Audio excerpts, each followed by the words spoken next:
वंदे मातरम में नेहरू कहते हैं जो आइडियाज निहित हैं वो मॉडर्न इंडिया के आइडिया नहीं है, वो मॉडर्न नेशनलिज्म के आइडिया नहीं है। इसलिए मैं चिंता में हूं कि मुझे वंदे मातरम को रखना है या नहीं रखना है। आप सोच कर देखिए, देश के पहले प्रधानमंत्री जिसके विषय में अभी माननीय प्रियंका जी ने भी बहुत कुछ बताया कि once and for all Nehru ji के ऊपर चर्चा हो जाए।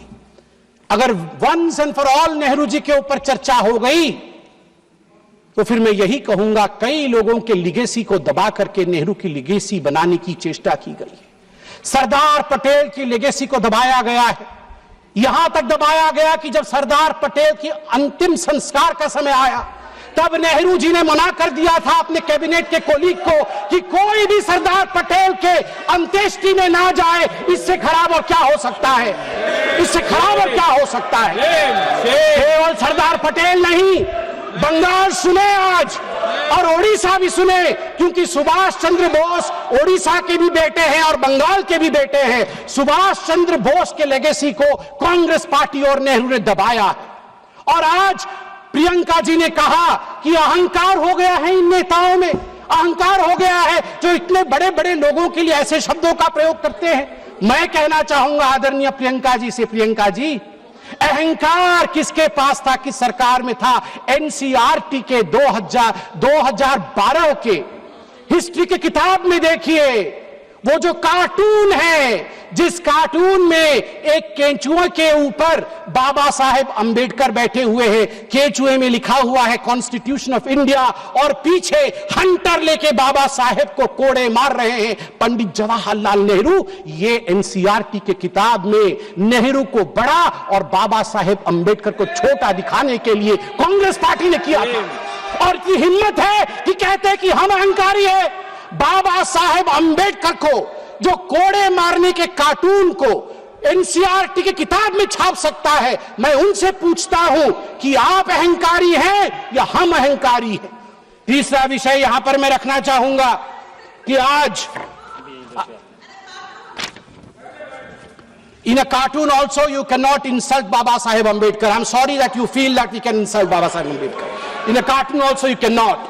आज मैं कोट करना चाहूंगा श्री अरविंदो को, श्री अरविंदो जी को कोट करना चाहूंगा। महर्षि अरविंद कहते हैं, जब उनसे उनके शिष्य ने पूछा कि कांग्रेस पार्टी ने कई पैराग्राफ हटा दिए, केवल 2 स्टैंजा ही रखा है, दुर्गा नाम था उसमें, सरस्वती जी का वर्णन था, इसलिए हटा दिया गया। तो अरविंदो जी 1939 में झन्ना जाते हैं और अपने शिष्य को कहते हैं, मैं कोट कर रहा हूं, अंग्रेजी में ही कहा था, अंग्रेजी में बोलता। Sir Aurobindo commented, but it is not a religious song. It is a national song, and the Durga spoken of is India as the mother. Why should not the Muslims accept it?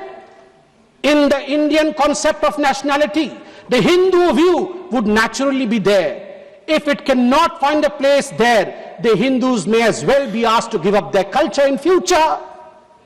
उन्होंने कहा कि क्यों जो दुर्गा लिखा गया है वंदे मातरम में, उसमें अगर हिंदू व्यू भी है तो इतना कॉम्प्रोमाइज करके घबराने की क्या बात है? स्वाभाविक है, ये भारतवर्ष है, इस भारतवर्ष में हिंदू व्यू आएगा ही, सनातन का व्यू आएगा ही। क्यों नहीं आए, क्यों नहीं आए? अनादि काल से जो गंगा अविरल बह रही है, जो विचारधारा अविरल बह रही है, उस विचारधारा को हम एपोलॉजेटिक होके, हम शर्मिंदा होके खंडित क्यों करें? महात्मा गांधी क्या कहते हैं वो भी सुन लेते हैं।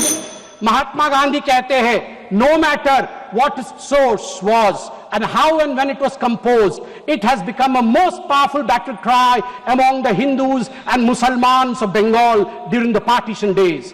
It was anti-imperialistic cry. As a lad, when I knew nothing of Ananda Matha or even Bankim, its immortal author, Vande Mataram, had gripped me, and when I first heard it, sung it, it had enthralled me. I associated the purest national spirit with it. It never occurred to me that it was a Hindu song or meant only for the Hindus. Unfortunately, now we have fallen on evil days. Madam, आप 2 minute लूंगा। Unfortunately, now we have fallen on evil days. त्वं ही दुर्गा दश प्रहरण धारिणी कमला कमल दल विहारिणी वाणी विद्यादायिनी नमामि त्वां नमामि कमलां अमलां अतुलां सुजलां सुफलां मातरम वंदे मातरम।